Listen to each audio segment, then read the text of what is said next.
ಅಂತ ಹೇಳಿದ್ರೆ ಈಗ ಒಂದು ನಾನು ಏನು ಹೇಳ್ತಾ ಇದ್ದೀನಲ್ಲ ಇದ್ರ ಮುಖಾಂತರ ತಾವೆಲ್ಲರೂ ಏನು ತಿಳ್ಕೋಬೇಕು ಅಂತ ಹೇಳಿದ್ರೆ ಈ ಒಂದು ವಿಶ್ವ ಪರಿಸರ ದಿನಾಚರಣೆ ಮತ್ತೆ ಜೀವ ವೈವಿಧ್ಯ ದಿನಾಚರಣೆದು ಪ್ರಾಮುಖ್ಯತೆ ಇದರಲ್ಲೇ ತೋರಿಸುತ್ತೆ ಆಯ್ತಾ. ಏನೊಂದು ನಿಸರ್ಗ ನಮ್ಗೆ ಏನು ಕೊಡುತ್ತೆ ಅದನ್ನ ನಾವು ನಿರ್ಮಾಣ ಮಾಡೋದಕ್ಕೆ ಆಗೋದಿಲ್ಲ. ನಾವು ಈ ಒಂದು ಸಂದರ್ಭದಲ್ಲಿ ನಾವು ಏನು ಮಾಡ್ಬೋದು ಅಂತ ಹೇಳಿದ್ರೆ ಎಲ್ಲೆಲ್ಲಿ ಖಾಲಿ ಜಾಗ ಇದೆ ಅಲ್ಲೆಲ್ಲ ಸಸಿಗಳನ್ನ ನೆಡೋದ್ರ ಮುಖಾಂತರ ನಾವು ಒಂದು ಅರಣ್ಯ ಪ್ರದೇಶನ ಜಾಸ್ತಿ ಮಾಡ್ಬೋದು. ಅದರಿಂದ ನಾವು ಏನೊಂದು ಜಾಗತಿಕ ತಾಪಮಾನ ಏರಿಕೆ ಅಂತ ಕರಿತೀವಲ್ಲ ಅದನ್ನು ಕೂಡ ನಾವು ಕಂಟ್ರೋಲ್ ಮಾಡ್ಬೋದು ಈ ಒಂದು ಸಸಿಗಳನ್ನ ನೆಡೋದ್ರ ಮುಖಾಂತರ.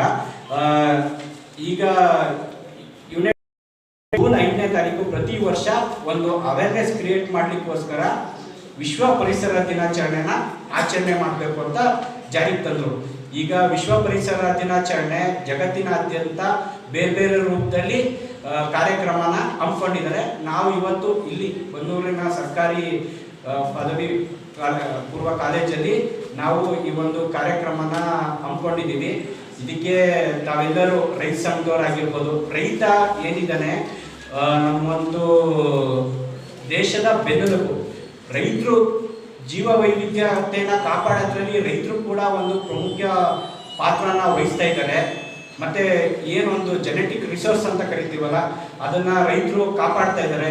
ರೈತರಿಗೆ ಮಣ್ಣು, ನೆಲ, ಪ್ರಾಣಿಗಳ ಒಂದು ಬಗ್ಗೆ ಏನು ಅರಿವಿದೆ ತುಂಬ ಚೆನ್ನಾಗಿ ಅರಿವಿದೆ. ಆ ಒಂದು ನಾಲೆಡ್ಜ್ ಇದೆಯಲ್ಲ ಅದನ್ನು ಬೇರೆ ಯಾರಿಗೂ ಬರೋದಿಲ್ಲ.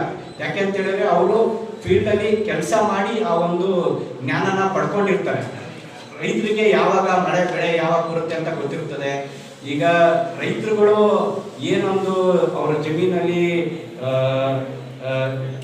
ಮಾಡ್ತಾ ಇದ್ದಾರೆ, ಜೊತೆಗೆ ನಮ್ಮೆಲ್ಲರಿಗೂ ಕೂಡ ಏನೊಂದು ನಾವೆಲ್ಲರಿಗೂ ತಿನ್ಲಿಕ್ಕೆ ಏನು ಬೇಕು ಆಹಾರ ಅದನ್ನು ಕೂಡ ನಮಗೆ ದೊರಕಿಸ್ಕೊಡ್ತಾ ಇದ್ದಾರೆ. ಈ ಒಂದು ಸಂದರ್ಭದಲ್ಲಿ ನಾನು ಅವ್ರಿಗೂ ಕೂಡ ಸ್ವಾಗತ ಮಾಡ್ತಾ ತಮ್ಮೆಲ್ಲರಿಗೂ ಕೂಡ ಧನ್ಯವಾದ ಹೇಳಿ ಪ್ರಾಸ್ತಾವಿಕ ನುಡಿನ ನಮಗೆ ಆಡಲಿಕ್ಕೆ ಅವಕಾಶ ಮಾಡಿಕೊಟ್ಟ ತಮ್ಮೆಲ್ಲರಿಗೂ ಕೂಡ ನಾನು ಧನ್ಯವಾದಗಳನ್ನ ಅರ್ಪಿಸ್ತಾ ಇದ್ದೀನಿ.